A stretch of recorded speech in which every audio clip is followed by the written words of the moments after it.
សួស្តីប្រិយមិត្តអ្នកស្ដាប់ជាទីមេត្រីបន្តទៅនេះខ្ញុំបានសូមធ្វើការផ្ដល់ជូននូវការអានសៀវភៅ33សមត្ថភាពបង្កើតឱកាសទៅកាន់ភាពជោគជ័យភាគទី3ចំណុចទី9ធំសមត្ថភាពនៃការស្រមើស្រមៃអ្នកខ្លះនិយាយថាការស្រមើស្រមៃសំខាន់ជាងចំណេះដឹងចំណេះវិជ្ជាមានដែនកំណត់តែការស្រមើស្រមៃគ្មានដែនកំណត់នោះឡើយនៅក្នុងសម័យសេដ្ឋកិច្ចដ៏រីកចម្រើនអ្នកឃើញសារៈសំខាន់នៃចំណេះដឹងនិងការច្នៃប្រឌិតតែបើមើលរំលងនៃការស្រមើស្រមៃដែរឬទេតាមការពិតការស្រមើស្រមៃជាប្រភេទអ្វីៗគ្រប់យ៉ាងការស្រមើស្រមៃនឹងជួយឲ្យអ្នករួចផុតពីការឃុំឃាំង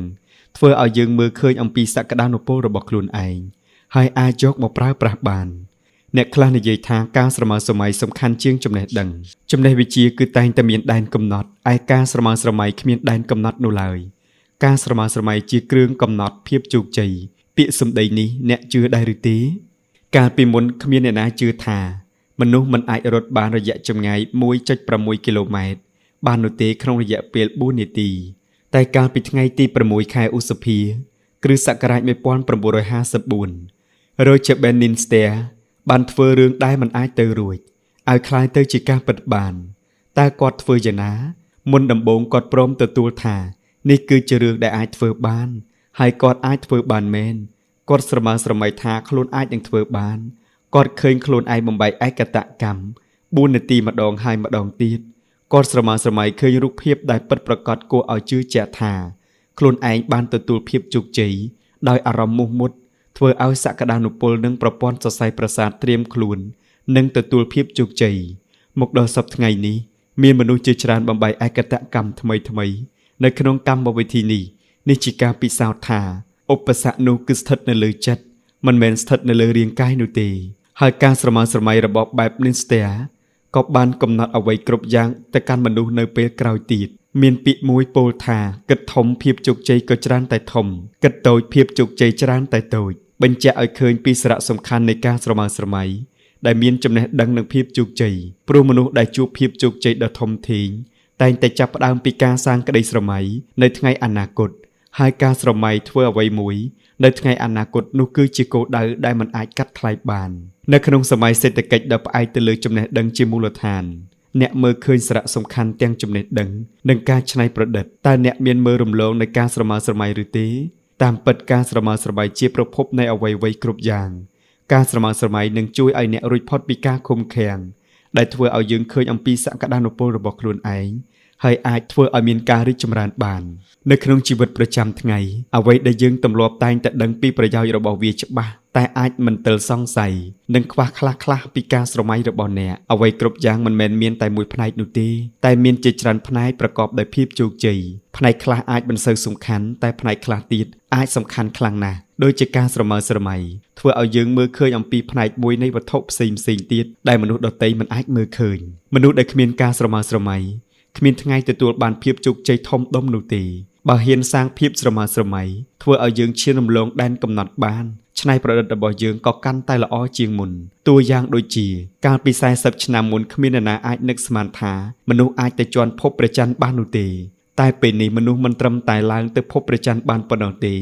ថែមទាំងបានស្រមើស្រមៃដល់ភពផ្សេងទៀតដែលមិនទាន់ដឹងទោះបីជានៅឆ្ងាយពីការពិតតែរយៈចម្ងាយនោះអាចឈានរំលងបានគ្រាន់តែត្រូវធ្វើការព្យាយាមក៏ធ្វើឲ្យពិភពលោកក្នុងការស្រមើស្រមៃក្លាយជាការពិតបានហើយក៏ជាកម្លាំងជំរុញដ៏សំខាន់នៅក្នុងជីវិតទោះបីជាបទពិសោធន៍និងប្រវត្តិការសិក្សាមានសារៈសំខាន់ចំពោះការធ្វើឲ្យមានកម្លាំងចិត្តក៏ប៉ុន្តែពេលខ្លះមនុស្សដែលរៀនបានច្រើនក៏មិនមានភាពជោគជ័យធំដុំនោះដែរម្ចាស់អាជីវកម្មជាច្រើនមានការយល់ឃើញថាអ្នកខ្លះទោះបីជាមានបទពិសោធន៍នៅក្នុងការធ្វើការងារជាង10ឆ្នាំតែគ្រាន់តែយកបទពិសោធន៍មួយឆ្នាំមកប្រើដដែលក្នុងរយៈពេល10ឆ្នាំនោះវាពិតជាមិនល្អប្រសើរឡើយហើយការធ្វើបែបតែមួយឆ្នាំហើយមួយឆ្នាំទៀតទោះបីជាធ្វើឲ្យកើតឡើងដល់ទៅ100ឆ្នាំក៏វាមិនអាចឈានទៅរកភាពជោគជ័យបានដែរមនុស្សដែលមានការស្រមៃមនុស្សនឹងធ្វើរឿងប្លែក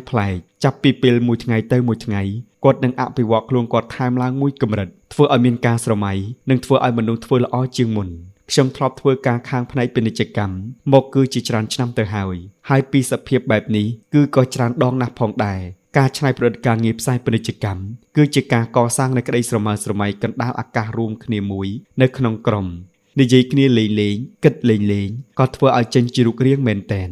ដូច្នេះហើយការស្រមើស្រមៃទើបមានសារៈសំខាន់សម្រាប់មនុស្សដែលមានអាយុ35ឆ្នាំហើយការស្រមើស្រមៃកាន់តែខ្លាំងគឺធ្វើឲ្យអ្នកកាន់តែមានភាពឆ្លាតវៃមានអាយុ20ឆ្នាំជាពេលដែលសន្សំចំណេះដឹងក្នុងកម្រិតមួយហើយនៅមិនទាន់ស្មុគស្មាញចំពោះសភាពពិតប្រាកដទើបជាពេលវេលាដែលល្អបំផុតក្នុងការសាងភាពស្រមើស្រមៃការស្រមើស្រមៃមានច្រើនណាស់ចំពោះភាពជោគជ័យខាងការងារសម្រាប់មនុស្សយុវវ័យដូច្នេះមុនពេលអាយុ35ឆ្នាំការវឹកហាត់ការស្រមើស្រមៃនឹងទៅរួចទើបមានភាពចាំបាច់កើតឡើងមានន័យថាច្រើនជាងការរៀបគម្រោងមង្គលដៅផ្ទះរបស់អ្នកទៅទៀតព្រោះការស្រមើស្រមៃមិនត្រឹមតែជួយឲ្យអ្នកត្រឹមតែផ្ទះនោះទេតែនៅមានអ្វីៗគ្រប់យ៉ាងជាច្រើនដែលអ្នកត្រូវការនៅពេលដែលអ្នកមានអាយុ35ឆ្នាំការស្រមើស្រមៃគឺជាអ្វីទៅការស្រមើស្រមៃគឺការចងចាំដែលខួរក្បាលរបស់អ្នកនាំមកដល់ការតុបតែងសារជាថ្មីដូចជាអ្នកនិពន្ធនិងនិពន្ធរឿងនិងថតកុនដូចជាវិស្វករបញ្ចេញបញ្ចូលម៉ូដផ្ទះជាដើមឡាក់ដូច្នេះការស្រមើស្រមៃទើបជាសក្តានុពលនិងសមត្ថភាពរបស់ខួរក្បាលដែលត្រូវបានសាងរូបភាពឡើងថ្មីការស្រមើស្រមៃត្រូវអាស្រ័យទៅលើការទទួលយកការពិតនិងទិន្នន័យជីវិត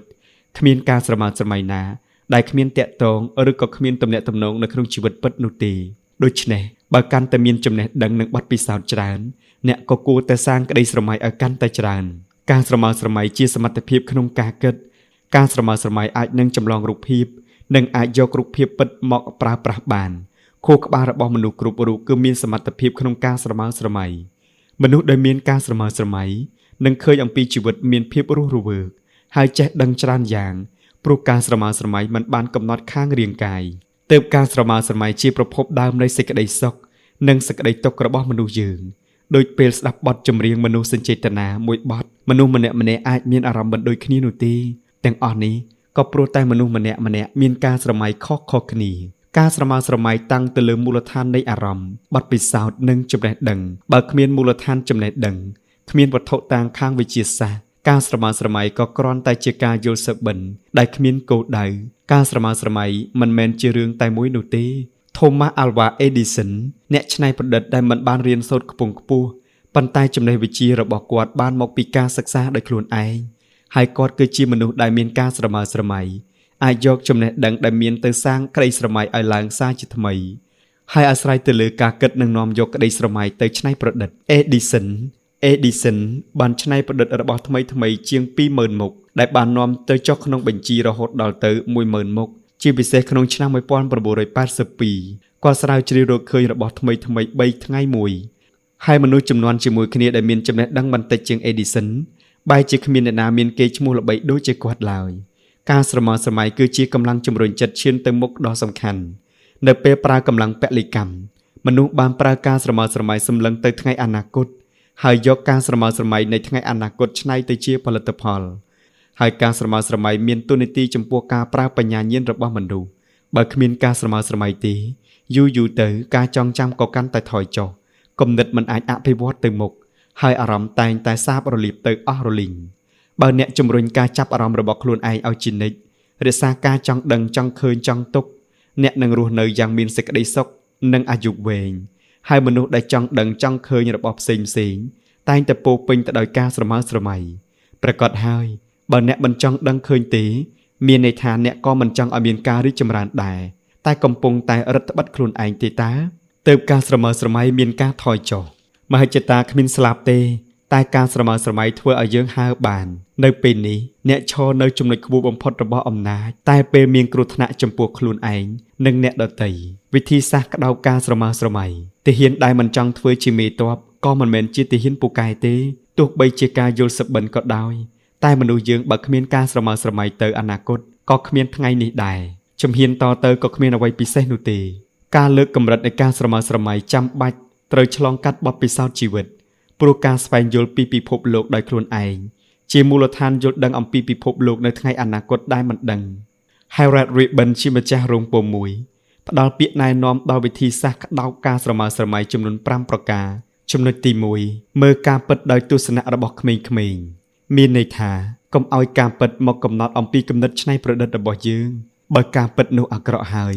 នឹងលំបាកនឹងឈានទៅដល់រកគោលដៅការស្រមើស្រមៃអាចជួយបានពេលអ្នកនាំយកការស្រមើស្រមៃបែបកូនក្មេងមកសម្លឹងមើលការពិត ហើយរឿងរ៉ាវតែងតែប្រែប្រួលពីការស្មានទុកព្រោះអ្នកនឹងមានសេរីភាពហើយអាចនឹងសាងភាពជោគជ័យថ្មីៗ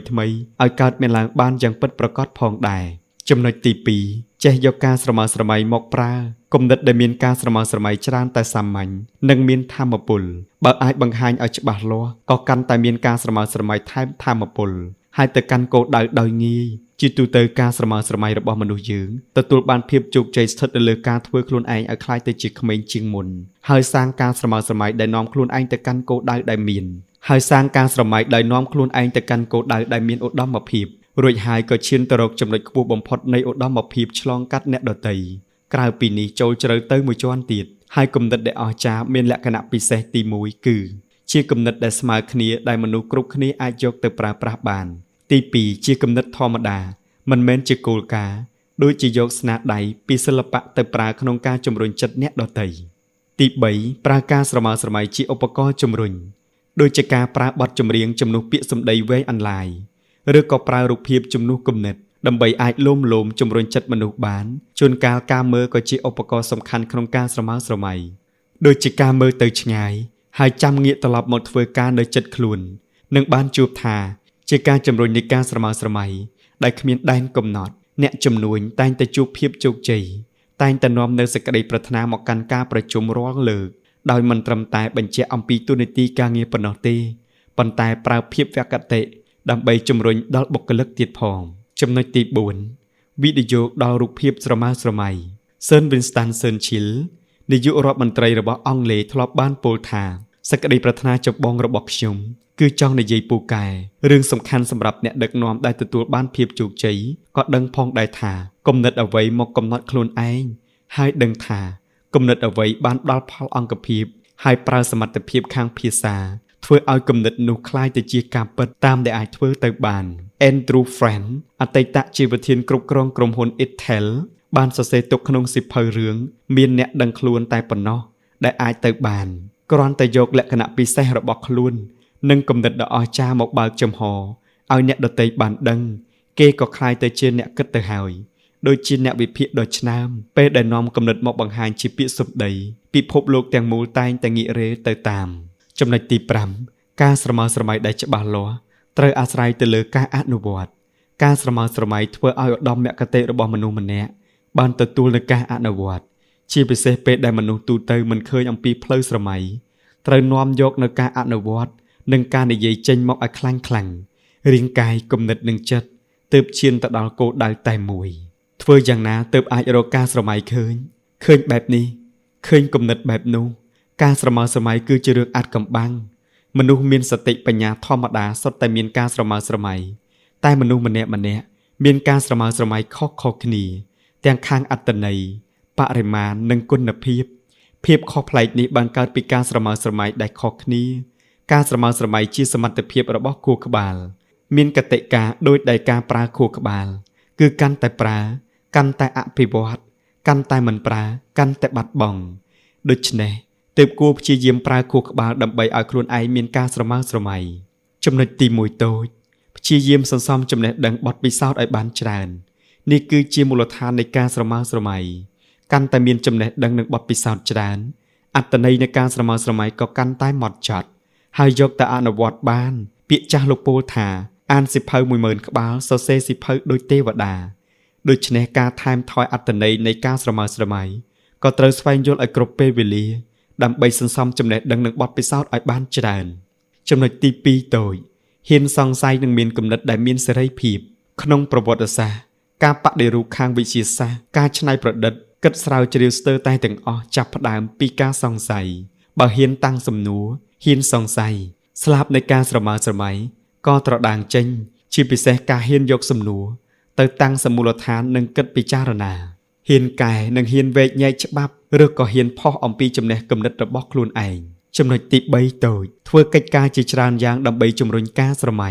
ការស្រមើស្រមៃតាក់ទងទៅនឹងការពិតតាក់ទងជាមួយនឹងការធ្វើយ៉ាងណាឲ្យคล้ายទៅជាកាតព្វកិច្ចដែលជាការពិតព្រោះការស្រមើស្រមៃជាលទ្ធផលចេញពីការពិតដូច្នេះការវឹកហាត់ការស្រមើស្រមៃក្រៅពីការស្វែងយល់ហើយនៅត្រូវបង្កើតលក្ខណៈដោយធ្វើកិច្ចការខាងសង្គមផ្សេងជាច្រើនដូចជាលេងតន្ត្រីគូគំនូរហាត់ប្រាណនិងធ្វើពលិកម្មជាដើម មុនពេលអាយុ35ឆ្នាំអ្នកគួរតែពាក់ស្លាបនៃការស្រមៃឲ្យបានធំទើបធ្វើឲ្យការស្រមៃរបស់អ្នកទៅវែងឆ្ងាយការសាកល្បងនៃការស្រមៃមើលទៅមុខវាមិនអស់ថ្មហើយក៏មិនអស់លុយនោះទេតែផ្ទុយទៅវិញវាបានប្រយោជន៍យ៉ាងច្រើនដឹកស្មានមិនដល់គោលគំនិតធំទី10សមត្ថភាពក្នុងការយល់នៅកន្លែងធ្វើការងារសមត្ថភាពក្នុងការងារនិងការយល់ធ្វើការងារគឺជាសមត្ថភាពក្នុងការអនុវត្តសមត្ថភាពក្នុងការអនុវត្តគឺជាសមត្ថភាពក្នុងការយល់ដឹងជាគោលដៅធានារ៉ាប់រងដែលសំខាន់សម្រាប់ការធ្វើការងារឲ្យមានប្រសិទ្ធភាពនិងចង់សម្ព័ន្ធភាពជាមួយនឹងអ្នកដទៃសមត្ថភាពក្នុងការយល់គឺជាអាវុធដ៏សំខាន់បំផុតសម្រាប់ទំនាក់ទំនងជួនកាលសមត្ថភាពក្នុងការយល់គឺជាសមត្ថភាពយល់ចិត្តមនុស្សនិងយល់ពិភពលោកសមត្ថភាពក្នុងការយល់ស្ថិតនៅលើការតាំងចិត្តបើចេះយកចិត្តទុកដាក់លើអ្នកដទៃតែងតែមានឧបត្ថម្ភជានិច្ចហើយជួបនូវភាពជោគជ័យបានយ៉ាងងាយស្រួលពេលធ្វើការយូរទៅយើងក៏មានឱកាសសហការជាមួយនឹងអ្នកដទៃនៅក្នុងចំណោមមនុស្សជាច្រើនតែងតែបានជួបសភាពទូទៅគឺពេលដែលប្រគល់ការងារឲ្យទៅអ្នកណាម្នាក់មនុស្សភាគច្រើនតែងតែប្រាប់ថាយល់ហើយទោះបីជាសួរបញ្ជាក់ថាយល់ពិតមែនឬបើមានបញ្ហាអ្វីសូមឲ្យសួរចុះភាគីម្ខាងទៀតតែងតែអះអាងថាយល់ហើយតែលទ្ធផលចេញមកគឺឆ្ងាយពីការប្រគល់ឲ្យនោះអាចនឹងមកពីទំនាក់ទំនងមិនល្អឬមិនទាន់យល់អំពីការងារដែលបញ្ហាសំខាន់គឺស្ថិតនៅលើការខ្វះសមត្ថភាពក្នុងការយល់នោះហើយនៅកន្លែងធ្វើការសមត្ថភាពក្នុងការយល់នឹងធ្វើឲ្យកើតមានសមត្ថភាពក្នុងការអនុវត្តសមត្ថភាពក្នុងការយល់ជាគោលបំណងនិងគោលការណ៍ដែលសំខាន់បំផុតសម្រាប់ការធ្វើការនិងប្រសិទ្ធភាពនិងការចងសម្ព័ន្ធភាពជាមួយនឹងអ្នកដទៃសមត្ថភាពក្នុងការយល់គឺជាអាវុធដ៏សំខាន់សម្រាប់ទំនាក់ទំនងសមត្ថភាពក្នុងការយល់គឺជាការយល់ពីហេតុផលរឿងរ៉ាវផ្សេងសមត្ថភាពក្នុងការយល់នឹងធ្វើឲ្យមានសមត្ថភាពក្នុងការធ្វើកិច្ចការនិងដោះស្រាយបញ្ហាតែលើកម្រិតនៃការយល់ត្រូវអាស្រ័យដោយខ្លួនឯងព្រោះក្រៅពីខ្លួនឯងគ្មាននរណាម្នាក់អាចគ្រប់គ្រងខួរក្បាលយើងបាននោះទេជួនកាលសមត្ថភាពក្នុងការយល់គឺសមត្ថភាពក្នុងការយល់ចិត្តមនុស្សនិងយល់ចិត្តពិភពលោកមនុស្សដែលយល់ចិត្តអ្នកដទៃគឺជារឿងរ៉ាវផ្សេងដែលមានមេត្រីភាពចំពោះអ្នកដទៃមិនមែនជារឿងដែលមនុស្សគ្រប់គ្នាអាចធ្វើបាននោះទេសមត្ថភាពការយល់គឺស្ថិតនៅលើការតាំងចិត្តបើចេះយកចិត្តអ្នកដទៃមកតែងតាំងមានឧបត្ថម្ភជានិច្ចបើជួបនៅភាពជោគជ័យបានយ៉ាងងាយស្រួលមុនពេលអាយុ35ឆ្នាំការមានសមត្ថភាពក្នុងការយល់ទុកគោលដៅដែលត្រូវព្យាយាមធ្វើការព្រោះបើមានសមត្ថភាពក្នុងការយល់ទើបយល់ពីអត្ថន័យរបស់អ្នកដទៃយល់ពីចិត្តរបស់អ្នកដទៃជាងមនុស្សដែលមានសម្ព័ន្ធភាពល្អអាចអនុវត្តតួនាទីរបស់ខ្លួនឯងបានល្អ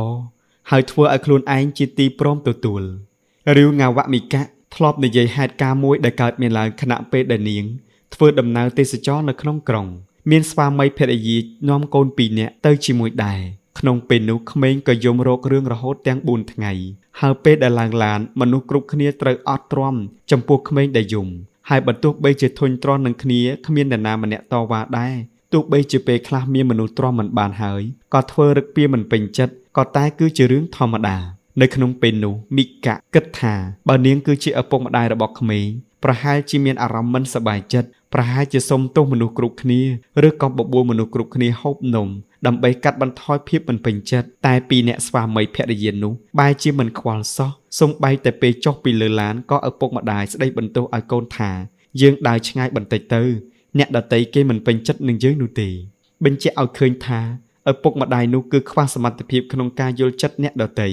រឿងនេះគឺធ្វើឲ្យខ្ញុំអត់គិតមិនបានថាមនុស្សដែលខ្វះសមត្ថភាពក្នុងការយល់ចិត្តអ្នកដទៃគឺបែបនេះមែនទេអាចមានឱកាសសម្រេចជោគជ័យនៅក្នុងការងារបានយ៉ាងម៉េចទៅជូវីហុងក៏បាននិយាយអំពីហេតុការណ៍មួយដែលកើតមានឡើងនៅក្នុងប្រទេសចិនថាជាងឈើចាស់ម្នាក់សម្រេចចិត្តសុំឈប់ពីការងារទើបប្រាប់ម្ចាស់ហាងថាចង់ត្រឡប់ទៅជាមួយគ្រួសារនៅឯជនបទទោះបីជាគាត់បាត់បង់ប្រាក់ចំណូលទៅមិនបាននៅជាមួយនឹងចៅហ្វាយដ៏ល្អហើយក៏មិនបានធ្វើការដែលគាត់ស្រឡាញ់តែគាត់ក៏ចង់សុំឈប់ពីការងារម្ចាស់ហាងមានអារម្មណ៍សោកស្ដាយដែលបាត់បង់បុគ្គលិកដែលមានជំនាញពូកែមុនពេលដែលជាងឈើនោះចេញទៅទើបម្ចាស់ហាងសុំឲ្យគាត់ជួយសង់ផ្ទះតាមបែបដែលជាងឈើនោះចូលចិត្តទោះបីជាជើងឈើនោះព្រមទទួលតែចិត្តនឹកដល់ផ្ទះនៅជនបទតាមពិតអ្វីដៃរបស់ជាងឈើនោះគាត់អាចនឹងសាងសង់ផ្ទះបានស្អាតតែលើកនេះគាត់ធ្វើបែបប្រញាប់ណាស់ហើយប្រាប់ម្ចាស់ផ្ទះថាសង់ផ្ទះរួចហើយម្ចាស់ហាងក៏ប្រគល់កូនសារឲ្យទៅជាងឈើព្រមប្រាប់ថាផ្ទះមួយនេះគឺជារបស់អ៊ំធ្វើការឲ្យខ្ញុំយូរហើយខ្ញុំគ្មានអ្វីឲ្យអ៊ំទេ សូមឲ្យផ្ទះដែលអ៊ំសាងសង់ដោយផ្ទាល់នេះទៅជាផ្ទះរបស់អ៊ំចុះពេលនោះជាងឈើមានអារម្មណ៍រំភើបចិត្តណាស់តែសោកស្ដាយបើដឹងថាផ្ទះមួយខ្នងនេះគឺជារបស់ខ្លួនឯងនោះគាត់មិនត្រឹមតែធ្វើឲ្យល្អបំផុតនោះទេគឺប្រឹងធ្វើឲ្យខ្លាំងបំផុតទៀតផងមនុស្សយើងក៏មិនខុសពីជាងឈើនោះដែរទោះបីជាអ្នកដទៃមានបំណងល្អចំពោះយើងយ៉ាងណាតែងតែស្ដាប់មិនចូលមើលមិនដឹងឬក៏មិនអាចយល់ពីចិត្តគេបានដូច្នេះហើយទើបមិនគួរនឹកតែរឿងរបស់ខ្លួនឯងគួរព្យាយាមយល់ពីចិត្តរបស់អ្នកដទៃផងព្រោះបើយើងធ្វើអ្វីៗគ្រប់យ៉ាងតាមតែយើងយល់ឃើញល្អទាំងអស់យើងប្រហែលជាមានភាពជោគជ័យទៅយូរហើយដូច្នេះមនុស្សពេលធ្វើអ្វីមួយគួរតែស្វែងយល់ពីអ្នកដទៃឲ្យបានច្បាស់សិនថាតើគេត្រូវការអ្វីគេត្រូវការឲ្យយើងជួយដែរឬទេអ្នកត្រូវយល់ថាអ្វីគ្រប់យ៉ាងគឺជាគោលដៅគ្រប់គ្រងទិសដៅបដិបត្តិទុកកុំចេះតែធ្វើតាមទាំងដែលមិនទាន់យល់បានច្បាស់លាស់បើមិនដូច្នេះទេនឹងធ្វើមិនសម្រេចឡើយឬការងារដែលធ្វើមុននោះក៏អាចខាតបង់ទៅជាមួយដែរតែសមត្ថភាពក្នុងការយល់មិនមែនជារឿងអាចធ្វើបានក្នុងពេលតែមួយយប់នោះទេមីកាដែលធ្វើការទាំងនៅប្រទេសចិននិងជប៉ុនធ្លាប់ប្រាប់ខ្ញុំថាបើមានកូនចៅ2 3នាក់ដែលយល់អំពីតម្រូវការរបស់ចៅហ្វាយហើយអាចអនុវត្តបានយ៉ាងត្រឹមត្រូវក៏ទុកថាប្រើការបានទៅហើយប្រកាសហើយជួនកាលយើងគួររងាប់អារម្មណ៍ពិតពិចារណាថាខ្លួនឯងមានសមត្ថភាពក្នុងការយល់ការពិតឬក៏យ៉ាងណាតាមពិតមូលហេតុភាគច្រើនគឺមកពីជឿខ្លួនឯងជាការពិតដែរថាមនុស្សយើងគឺមានគំនិតខុសគ្នាល្អឬក៏អាក្រក់ត្រូវឬក៏ខុសក៏សុទ្ធតែជារឿងដែលតាក់ទងគ្នាហើយមនុស្សម្នាក់មានគំនិតរបស់ខ្លួនរៀងខ្លួនហេតុអ្វីក៏មកបដិសេធការយល់ឃើញរបស់ខ្លួនឯងនោះដូច្នេះរបស់ដែលយើងត្រូវធ្វើជាបន្ទាន់នោះគឺការសាងនៅជំនឿចិត្តឲ្យខ្លួនឯងត្រូវធ្វើឲ្យបានមុនលើកលំដាប់កម្រិតនៃការយល់ក្រៅពីនោះការលើកកម្រិតនៃការយល់នោះមិនមែនជារឿងដែលធ្វើដើម្បីយកចិត្តអ្នកដទៃនោះទេតែត្រូវលើកកម្រិតសមត្ថភាពក្នុងការបែងចែកមុនដំបូងត្រូវរៀនមើលអំពីសមត្ថភាពទូទៅជាមុនសិននោះគឺជាការស្វែងយល់ពីការសង្កេតនិងការគិតបញ្ហាដោយទស្សនៈពីរជាន់ខ្ពស់ហើយយកចិត្តទុកដាក់ពីព័ត៌មានដែលតាក់ទងដោយសភាពទូទៅកុំមើលតែក្នុងចំណែករបស់ខ្លួននៅកន្លែងធ្វើការតែងតែកើតនៅសភាពដែលថាពេលប្រធានប្រគល់ការងារឲ្យធ្វើយើងនឹងធ្វើចំណែកខ្លះតែមិនយល់ចំណែកគ្រប់យ៉ាងនោះឡើយទើបតែពេលមានការយល់ច្រឡំឬក៏ខុសដោយការងារដូច្នេះពេលដែលមានសភាពបែបនេះសាករកវិធីធ្វើការយល់ការងារដែលធ្វើនោះនៅក្នុងតំណែងណានៃចំណុចទាំងអស់បន្ទាប់មកគឺស្វែងយល់ដែលនឹងបដូរទស្សនៈក្នុងការគិតដោយការយកចិត្តទុកដាក់គេសាកសន្មតថាបើខ្លួនជាប្រធានឲ្យកូនចៅធ្វើយ៉ាងនេះប្រើវិធីណាទើបបានផលល្អបំផុតចុងក្រោយគឺត្រូវចេះកែច្នៃធ្វើអ្វីៗត្រូវចេះមើលពីស្ថានភាពច្បាប់ទម្លាប់និងផលប៉ះពាល់ការប្រញាប់រួមទាំងផលប្រយោជន៍រួមដើម្បីនឹងបានយល់អំពីតម្រូវការរបស់អ្នកដទៃការលើកកម្រិតសមត្ថភាពក្នុងការយល់ដោយហេតុនេះទើបអាចពោលបានថាពេលមានសមត្ថភាពក្នុងការសង្កេតចេះយល់ចិត្តអ្នកដទៃចេះយល់ចិត្តគេមកដាក់លើចិត្តរបស់យើងហើយចេះប្រែប្រួលតាមកលៈទេសៈទើបអាចលើកកម្រិតក្នុងការយល់បានទាំងអស់នេះអ្នកចាំបាច់ត្រូវតែយកចិត្តទុកដាក់សង្កេតដោយយកចិត្តទុកដាក់លើពីសភាពការជានិច្ចមិនថាជាការស្វែងយល់ពីប្រធានមិត្តរួមការងារនិងមនុស្សជុំវិញខ្លួនក្នុងការដោះស្រាយបញ្ហាដោយការសិក្សាអំពីចំណុចល្អប្រមូលបទពិសោធន៍ប្រមូលមេរៀនសន្សំនិងយកចិត្តទុកដាក់ប្រមូលព័ត៌មានតាក់ទងឲ្យបានច្រើនបំផុតដោះស្រាយសភាពដែលប្រែប្រួលជានិច្ចរបស់ទាំងនោះសុទ្ធតែមានប្រយោជន៍ចំពោះការយល់ក្រៅពីនេះការលើកកម្រិតសមត្ថភាពក្នុងការយល់គួរចាប់ផ្ដើមដូចតទៅនេះ 1. យកចិត្តទុកដាក់ពីអារម្មណ៍សេចក្តីត្រូវការនិងសេចក្តីប្រាថ្នារបស់អ្នកដទៃ 2. អត់ធ្មត់ស្ដាប់អ្នកដទៃបញ្ចេញយោបល់ឲ្យចប់ទោះបីជាមិនឯកភាពឬត្រូវស្ដាប់ឲ្យចប់ដែររួចហើយក៏សូមសួរចំណុចដែលមិនយល់ហើយចាំបញ្ចេញយោបល់តាមក្រោយ 3. ពេលដើរទៅក្នុងបន្ទប់ហូបបាយឬទៅលើឡានក្រុងគួរសង្កេតមើលអំពីទឹកមុខរឹកពីរបស់អ្នកដទៃហើយវិភាគពីសភាពចិត្តរបស់ពួកគេផង 4. កុំមើលមនុស្សតែសម្បកក្រៅរឿងសំខាន់គឺការយល់ចំពោះសភាពមូលដ្ឋានខាងផ្លូវចិត្តដែលសង្ស័យហើយក៏ត្រូវនិយាយភ្លាមនោះវាមិនត្រូវឡើយ ទី 5. មើលទូរទស្សន៍ឬភាពយន្តគួរបិទសំឡេងហើយស្រមើស្រមៃថាតួក្នុងរឿងនិយាយអ្វីសង្កេតពីអារម្មណ៍ហើយមើលមាត់ ទី 6. ពេលបដូរគំនិតយោបល់ជាមួយនឹងអ្នកដទៃបើភាគីម្ខាងទៀតមានខ្វែងគំនិតជាមួយនឹងខ្លួនត្រូវពិចារណាដោយហេតុផល 7. យល់ចិត្តរបស់ខ្លួនឯងថា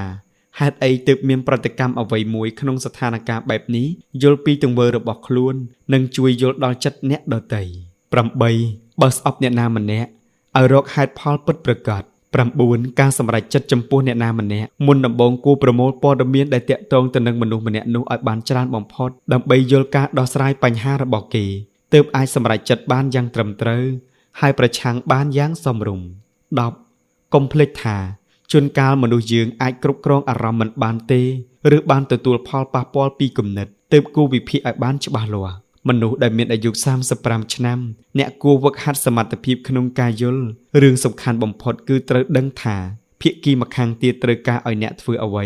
ក្រៅពីនោះក៏ប្រកាន់ខ្ជាប់ជាគោលដៅកំណត់ទិសដៅនិងវិធីធ្វើការរឿងនេះមានសភាពសំខាន់ខ្លាំងណាស់សូមបញ្ជាក់ថាកុំអោនក្បាលធ្វើតាមអ្វីដែលយើងមិនយល់ច្បាស់ព្រោះអាចហត់នឿយទៅទេ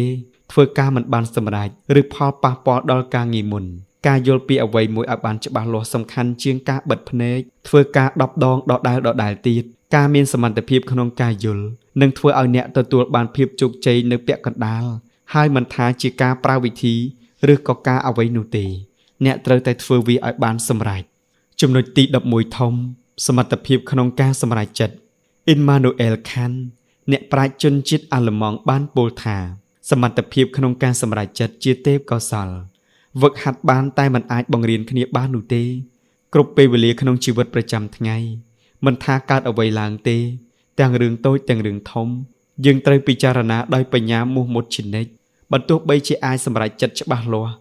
មិនអាចបានលទ្ធផលជាគប់ចិត្តហើយភាពជោគជ័យស្ថិតនៅលើគំនិតមួយខណៈហើយគំនិតនោះគឺជាសមត្ថភាពក្នុងការសម្រេចចិត្តនោះឯងស្ដាប់ឲ្យបានច្រើនគិតឲ្យបានច្រើននិងសង្កេតក៏ឲ្យបានច្រើននឹងជួយអ្នកដទៃសម្រេចចិត្តបានកាន់តែត្រឹមត្រូវកាត់បន្ថយភាពថ្លោះធ្លោយនៅក្នុងការសម្រេចចិត្តធ្វើឲ្យការសម្រេចចិត្តបានកាន់តែងាយស្រួលហើយអាចឈានទៅរកភាពជោគជ័យបាននៅទីបំផុតផងដែរនៅក្នុងរឿងសាមកុកមានវគ្គមួយនិយាយអំពីឆាវក្រោយពេលបានរៀបចំផែនការលួចប្រហារតុងជ័រតែមិនបានជោគជ័យទើបឆាវរត់ទៅស្នាក់នៅអាស្រ័យជាមួយនឹងមិត្តភក្តិឪពុករបស់គាត់ដែលមានឈ្មោះថាប៉ិនឈីតែឆាវគឺជាមនុស្សពូកែសង្ស័យខ្លាចគេក្បត់ទើបលួចស្ដាប់អ្នកនៅក្នុងផ្ទះបាយរបស់ប៉ិនឈៀងនិយាយគ្នាហើយបានឮសំឡេងចេញអំពីបន្ទប់យើងនឹងចងវាសិន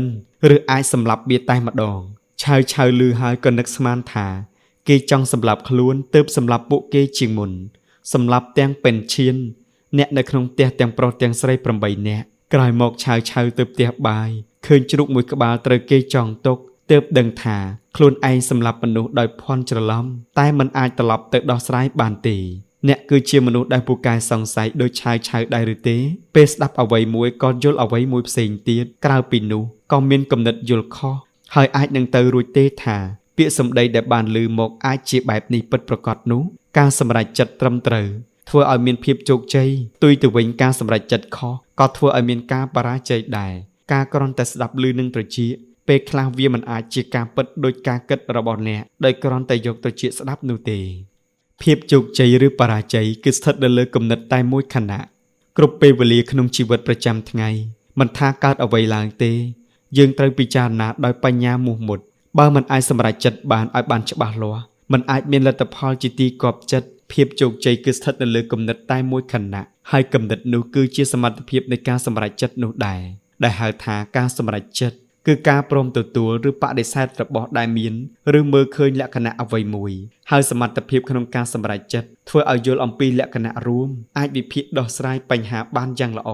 តាមប្រព័ន្ធណាមួយការសម្រេចចិត្តគឺជាការអាស្រ័យព័ត៌មានដែលមានដើម្បីពិចារណារឿងដែលនៅមិនទាន់ដល់សមត្ថភាពក្នុងការសម្រេចចិត្តជាសមត្ថភាពក្នុងការគ្រប់គ្រងទិសដៅខាងការអភិវឌ្ឍរបស់វត្ថុផ្សេងថែមទាំងជួយយើងដល់កម្រិតប្រសិទ្ធភាពនិងភាពជាក់លាក់នៃការអនុវត្តក្នុងពេលរៀបចំផែនការទៀតផងព្រោះនៅពេលដែលយើងកើតហេតុឡើងភ្លាមមិនថាមានរឿងអ្វីទេ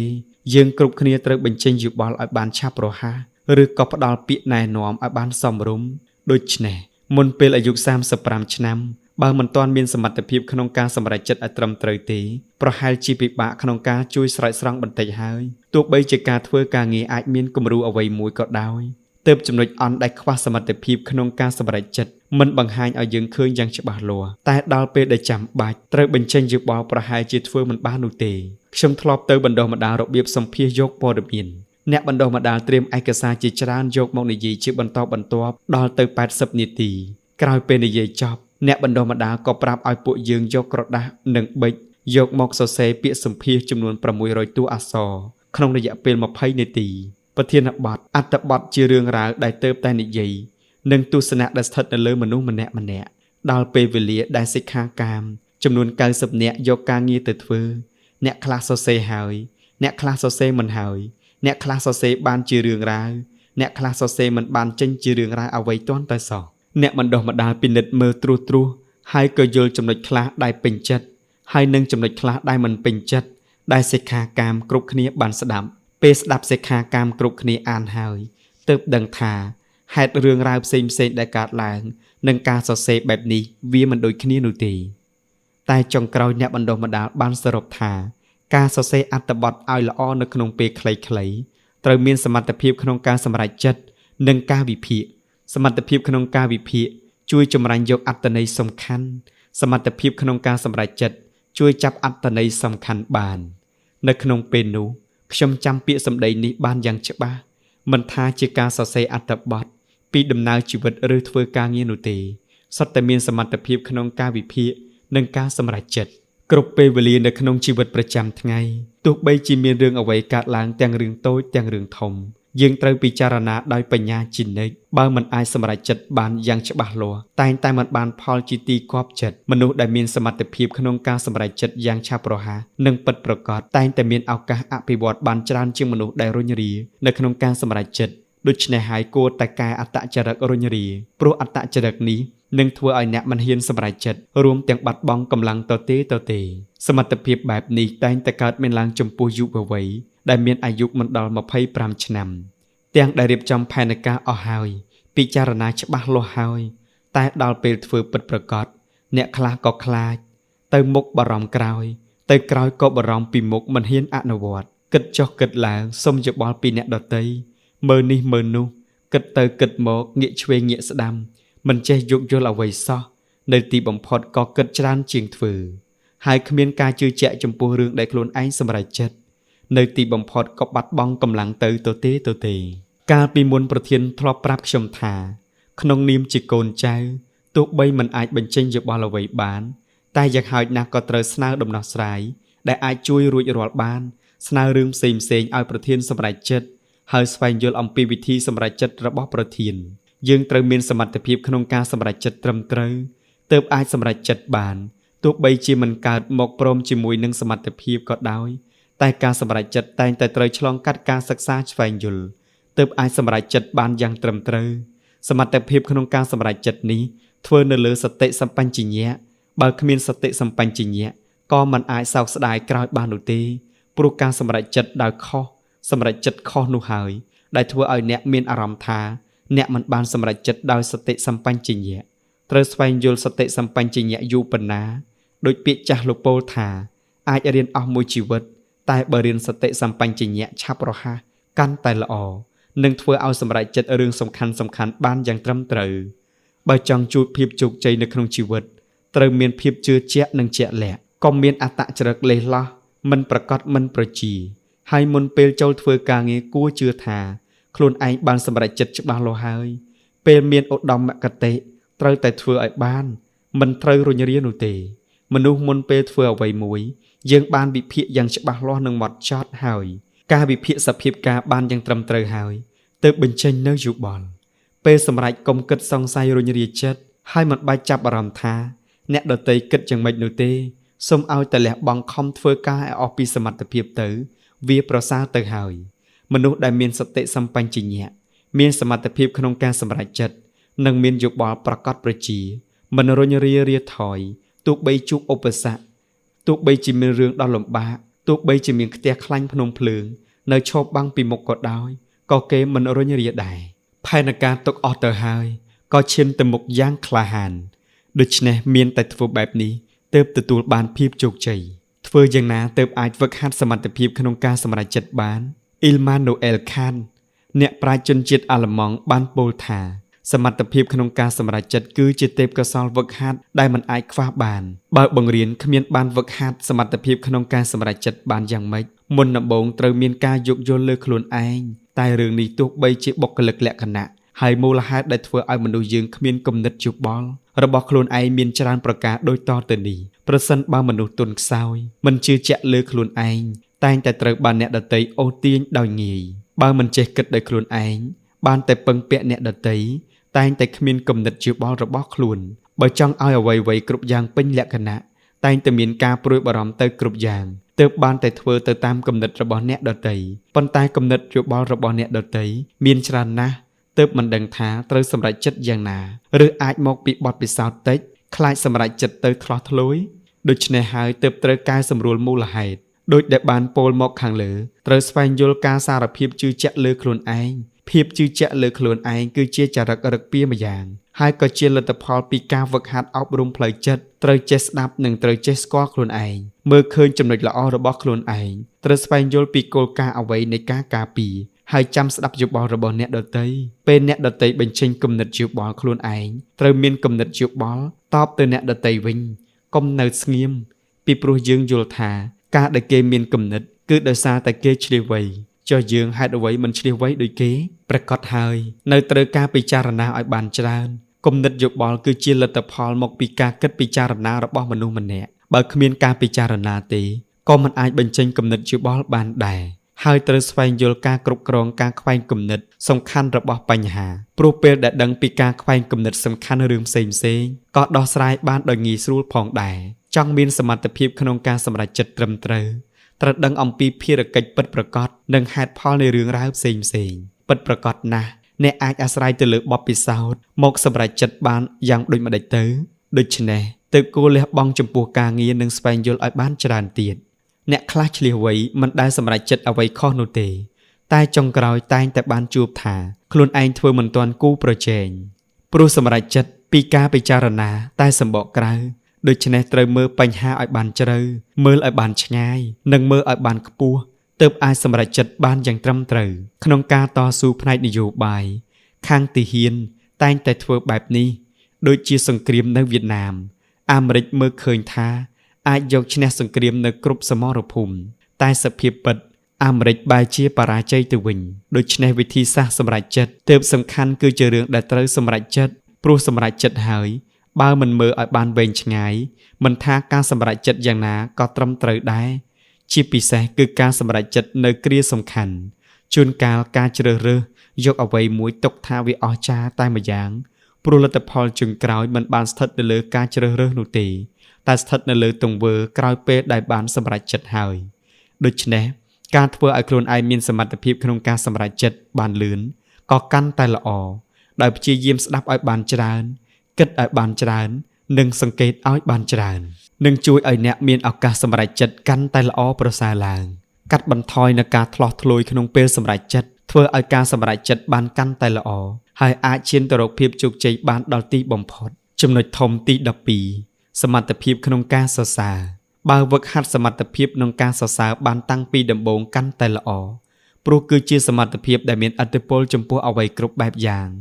សម័យសេដ្ឋកិច្ចរីកចម្រើនផ្នែកផ្លូវចិត្តកំពុងតែមកដល់សេដ្ឋកិច្ចប្រាថ្នាសម្រស់ជាច្រើនរឿងដែលមនុស្សជំនាន់ក្រោយគួរតែយល់ហើយអត្តន័យនៃសម្រស់មិនគួរណាកំណត់បានចំពោះអ្វីដែលមើលឃើញទទេនោះទេគឺត្រូវបូករួមជាមួយនឹងសម្រស់ដែលបានឮបានឃើញនិងបានស្ទាបពណ៌ទៀតផងមុនពេលអាយុ35ឆ្នាំអ្នកគួរមានសមត្ថភាពក្នុងការសរសើរសម្រស់លះបង់ចិត្តអាក្រក់បើកចិត្តរបស់អ្នកឲ្យទូលាយនិងយកចិត្តទុកដាក់ដើម្បីស្គាល់អំពីរសជាតិនៃជីវិតហើយបានដឹងថានេះគឺជាការប្រៀបធៀបនឹងអ្វីនៅក្នុងជីវិតរបស់អ្នកមានការប្រែប្រួលកុំព្យូទ័រ Apple អាស្រ័យទៅលើសម្រស់និងការច្នៃប្រឌិតដែលមានភាពអស្ចារ្យអស់រយៈពេល30ឆ្នាំទៅហើយតាំងពី Apple ផលិតឡើងនៅគ្រិស្តសករាជ1976មកដល់ពេលនេះ iPhone រហូតមកដល់ប៉ុន្មានឆ្នាំទៀតមនុស្សចាប់ផ្ដើមចាប់អារម្មណ៍ថាវិទ្យាសាស្ត្រនៃសម្រស់គឺជាថាមពលច្នៃប្រឌិតដែលគ្មានដែនកំណត់ក្នុងវិស័យជំនួញការពិតនេះបង្ហាញឲ្យឃើញថាយុគសម័យសេដ្ឋកិច្ចដែលមានការរីកចម្រើនខាងផ្លូវចិត្តកំពុងនឹងមកដល់សក្តីប្រាថ្នាអំពីអំពើល្អជារឿងដែលមនុស្សជំនាន់ក្រោយគួរតែស្វែងយល់តែពេលនេះទោះជាតៃវ៉ាន់រីកចម្រើននិងស្វែងរកភាពមានបានកាន់តែខ្ពស់តែវប្បធម៌របស់យើងបែរជាគ្មានអ្នកណាយកចិត្តទុកដាក់ចំពោះការវិភាគនិងការគិតពិចារណាអំពីអំពើល្អនិងការកសាងនិងការរស់នៅនិងគុណធម៌ ដែលមានតំណែងតំណងគ្នាជាមួយនឹងបរទេសច្រើនជាងមុនទើបភាពថ្លោះថ្លុយនេះបង្ហាញចេញមករឿងនេះគឺមានអ្នកជំនាញចាប់ផ្ដើមរកផ្លូវដោះស្រាយលីរ៉ានខ្វាងសាស្ត្រាចារ្យប្រចាំស្ថាប័នបច្ចេកវិទ្យានិងការគ្រប់គ្រងមហាវិទ្យាល័យជឿនជឺរបស់តៃវ៉ាន់បានសម្ភាសស្ថាបនិកជាច្រើនអ្នកដែលបានសរុបសេចក្តីថាតៃវ៉ាន់អាចនៅគង់វង្សបានដោយសារតែសមត្ថភាពក្នុងការកោតសរសើរជាច្រើនឆ្នាំមកនេះតៃវ៉ាន់បានចាប់ផ្ដើមទៅលើការច្នៃប្រឌិតហើយលីរ៉ានខ្វាងក៏បានយល់ថាតៃវ៉ាន់នៅគឺជាតំបន់ដែលមានការច្នៃប្រឌិតផ្ទះដីមានរូបរាងជាស្ថាបត្យករពិសេសនៅក្នុងស្រុកមៀងលឺការតែងខ្លួនរបស់យុវវ័យនៅស៊ីមិនតឹងសុទ្ធតែឆ្លុះបញ្ចាំងឲ្យឃើញដល់ការងារច្នៃប្រឌិតហើយគាត់ជឿថាតៃវ៉ាន់គឺមានឱកាសដែលជាចំណុចស្នូលនៃការរស់នៅដែលមានគុណភាពនៅក្នុងក្រុមរបស់ជនជាតិចិនហើយទាំងអស់នេះត្រូវអាស្រ័យទៅលើសមត្ថភាពសរសើររបស់មនុស្សទាំងអស់នោះផងដែរសម្រាប់ធ្វើឲ្យមានជីវិតរស់រវើកបើអ្នកចេះបែងចែកវិភាគនិងវាយតម្លៃក៏ទុកថាសមត្ថភាពក្នុងការសរសើរទៅហើយការសរសើរជ្រាលជ្រែកនៅក្នុងជីវិតប្រចាំថ្ងៃរបស់មនុស្សយើងក៏ល្អដែរនៅក្នុងជីវិតរបស់យើងបើមានគេសរសើរយើងរស់នៅដូចជាផ្កាដែលត្រូវទឹកសន្សើមដូចជាផ្កាដែលកំពុងរីកនិងមានក្លិនពីដោសម្រស់គឺជាថ្នាំពៅរបស់ជីវិតសិល្បៈក៏ជាថ្នាំពៅជំរុញវិញ្ញាណអត្តន័យរបស់សម្រស់មិនគួរណាកំណត់តាមការមើលឃើញនោះទេគួររួមទាំងសម្រស់ដែលបានឮផងមុនពេលអាយុ35ឆ្នាំអ្នកគួរមានសមត្ថភាពក្នុងការសរសើរសម្រស់ល្អលះបង់ចិត្តអាក្រក់បើកចិត្តឲ្យទូលាយនិងយកចិត្តទុកដាក់ដើម្បីស្គាល់ពីរសជាតិនៃជីវិតហើយនឹងបានដឹងថានេះគឺជាការប្រៀបធៀបដែលធ្វើឲ្យជីវិតអ្នកកាន់តែប្រែប្រួលតែនោះក៏មិនមែនជារឿងដែលត្រូវនិយាយតែប៉ុន្មានម៉ាត់ហើយច្បាស់លាស់ទេអានស្តាញបានពោលថាគេអាចប្រើរូបមន្តវិភាគរោគសំឡេងដែលឮពីណូតតន្ត្រីហើយដឹងអំពីតម្លៃបានតែគាត់មិនធ្វើបែបនេះជាដាច់ខាតព្រោះបំផ្លាញភាពសិល្បៈដែលមនុស្សសាងឡើងហើយបំផ្លាញទ្រង់ទ្រាយរបស់សិល្បៈទៀតផងទោះបីជាសមត្ថភាពក្នុងការកោតសរសើរសម្រស់มันមានតាំងពីកំណើតតែអាចស្វែងយល់បានមុនពេលអាយុ35ឆ្នាំជាពេលដែលល្អបំផុតក្នុងការស្វែងយល់ទើបគួរប្រញាប់ស្វែងយល់ពីការសរសើរសម្រស់បើមានអ្នកណាម្នាក់អាយុតិចចូលនិវត្តន៍ឬក៏ចូលនិវត្តន៍ហើយតែនៅមិនទាន់ពេញចិត្តរបស់ណាមួយឲ្យពិតពិសេសមិនចង់ឬក៏មិនចូលចិត្តមិនអាចនិយាយពីអារម្មណ៍របស់ខ្លួននោះគឺជីវិតរបស់គេប្រហែលជាគ្មានរសជាតិនោះទេប្រៀបដូចជាផ្កាដែលមិនអាចខ្វះសត្វល្អិតភ្នំមិនអាចខ្វះខ្សែទឹកមិនអាចខ្វះសារាយឈើធំមិនអាចខ្វះវល្លិហើយមនុស្សក៏មិនអាចខ្វះនៃការស្រឡាញ់បានសូមឲ្យមានរបស់ដែលស្រឡាញ់យកចិត្តទុកដាក់អ្នកនឹងមានជំនឿចិត្តថានឹងមានរបស់ដោយខ្លួនឯងចូលចិត្តធ្វើឲ្យជីវិតមានន័យនិងធ្វើឲ្យរាប់អានមនុស្សដែលមានការពេញចិត្តនិងពេញនិយមដូចគ្នាពេលនេះក៏បាននិយាយគ្នាអំពីរឿងរ៉ាវផ្សេងកាន់តែច្រើនឡើងសមត្ថភាពក្នុងការសរសើរភាពជោគជ័យខាងការងារនៅក្នុងសម័យដែលស្លាកសញ្ញាពាណិជ្ជកម្មគ្រប់គ្រងភាពអស្ចារ្យប្រហែលជាគ្មានអ្នកណាមិនចង់ឲ្យស្លាកសញ្ញាឬពាណិជ្ជកម្មរបស់ខ្លួនឯងលេចធ្លោនោះទេហេតុអ្វីទើបទំនិញស្លាកសញ្ញាជាទីពេញនិយមព្រោះមនុស្សគ្រប់គ្នាចង់បានទំនិញស្រស់ស្អាតព្រោះក្នុងចិត្តមនុស្សគ្រប់គ្នាប្រាថ្នាចង់បានសម្រស់និងចង់ដឹងអំពីអំពើល្អដូច្នេះពេលអ្នកចេះសរសើរសម្រស់ចេះបន្ថែមសម្រស់អ្នកនឹងលេចធ្លោជាងអ្នកដទៃនឹងមានដើមទុនខ្ពស់ជាងអ្នកដទៃទើបអ្នកគ្រប់គ្នាឬក៏អ្នកដែលមានអំណាចអាចនឹងបញ្ជាឬក៏សមត្ថភាពក្នុងការសរសើរតែងតែមានមន្តស្នេហ៍និងមានគំនិតជ្រាលជ្រៅនិងច្បាស់លាស់សមត្ថភាពក្នុងការសរសើរជាអាថ៌កំបាំងនៃភាពជោគជ័យខាងការងារការសរសើរសម្រស់និងរឿងដែលនិយាយគ្នាគឺជានិច្ចកាលនោះទេគឺការរស់នៅមានសេចក្តីសុខមូរិតាអាគីអូអ្នកបង្កើតក្រុមហ៊ុន Sony បានចាប់ផ្ដើមស្វែងយល់អំពីការសរសើរសម្រស់ផ្នែកកីឡាក្នុងវ័យចាស់គាត់ចាប់ផ្ដើមលេងនៅអាយុ60ឆ្នាំលេងហ្គីតាអាយុ65ឆ្នាំហើយជ្រមុជទឹកលេងនៅអាយុ70ឆ្នាំតែរយៈពេលនេះគាត់បានសាងនៅមូលដ្ឋានគ្រឹះដល់ក្រុមហ៊ុន Sony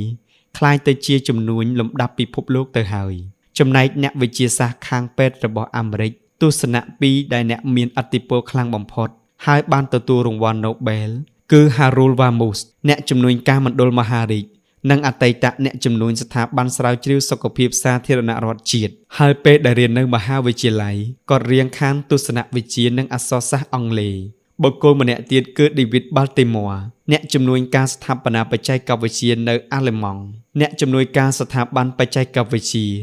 នៅអាលីហ្វ័រញ៉ាពេញចិត្តសរសើរតន្ត្រីក្លាសិកការថតរូបនិងអក្សរសាស្ត្ររួមសម័យមនុស្សទាំងនោះវឹកហាត់សមត្ថភាពក្នុងការសរសើរសម្រស់ហើយយកមកប្រើចំពោះការងារអាជីពទើបសាងស្នាដៃបានលេចធ្លោឡើងការហ្វឹកហាត់សមត្ថភាពក្នុងការសរសើរមិនមែនជារឿងដែលបង្ខំទេតែគួរតែធ្វើទៅតាមសម្រួលដោយដែលលោកបាននិយាយពោលថាសម្រស់គ្រប់រំដាប់អ្វីគ្រប់យ៉ាងធ្វើអ្វីៗដោយភាពស្មោះត្រង់ជាសម្រស់តាមដែលធម្មជាតិហើយរបស់ដែលហុំព័ទ្ធសម្បកក្រៅមិនមែនជាសម្រស់នោះទេសម្រស់ខាងក្នុងទេដែលនាំអ្នកឲ្យពេញចិត្តបាន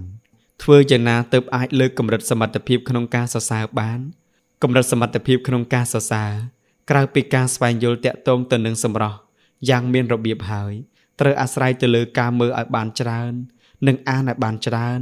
ហើយគួរស្ដាយដែលប្រព័ន្ធសិក្សារបស់យើងមិនសូវនិយាយដល់រឿងសរសើរចំពោះសម្រស់ជាពិសេសគឺមានសម្ពាធពីការប្រឡងក្នុងម៉ោងមុខវិជ្ជាសិល្បៈនិងតន្ត្រីត្រូវយកទៅប្រើក្នុងកាលៈទេសៈផ្សេងទើបមិនគួរឲ្យចម្លែកដែលកាងសាងនៅមូលដ្ឋានសិក្សាខាងសិល្បៈរបស់តៃវ៉ាន់ឃ្លាតឆ្ងាយទៅពីបរទេសនៅឃ្លាតឆ្ងាយពីប្រទេសអភិវឌ្ឍន៍ទាំងឡាយដែលនិយាយអំពីការមើលឲ្យបានច្រើននិងអានឲ្យបានច្រើនតាមពិតគឺជាការស្វែងយល់ការអានគឺជាការធ្វើឲ្យយល់បានយ៉ាងច្បាស់លាស់មើលហើយអាន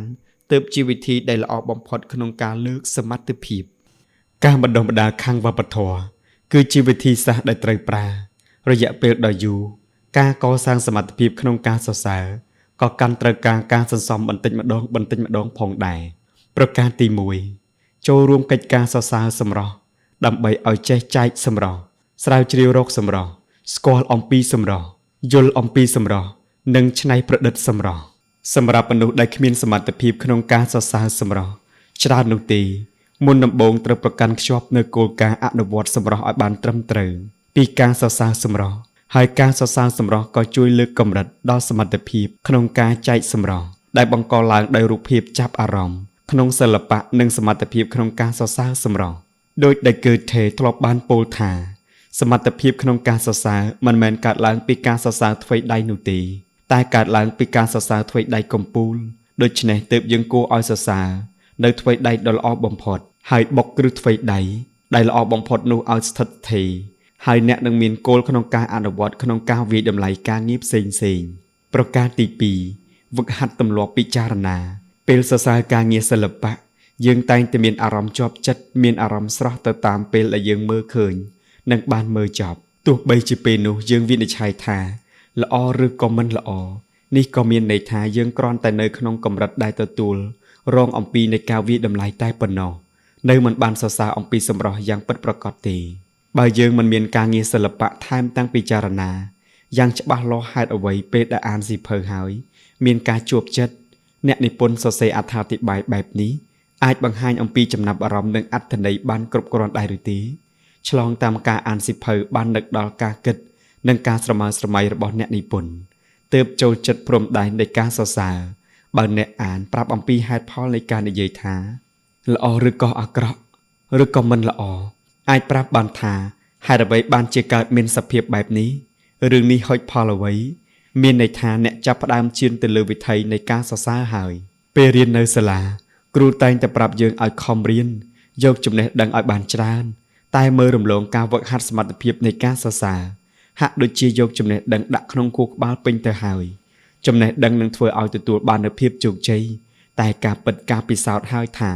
មិនមែនបែបនេះនោះទេក្នុងពេលដែលអានសៀវភៅយើងមិនវឹកហាត់សមត្ថភាពក្នុងការសរសើរពេលនោះទើបចាំបាច់ត្រូវស្វែងរកឲ្យបានច្រើនអ្វីដែលតាក់ទងទៅនឹងការរស់នៅបើការសរសើរបានទទួលដឹងហើយបានតាំងសំណួរថាហេតុអ្វីយ៉ាងម៉េច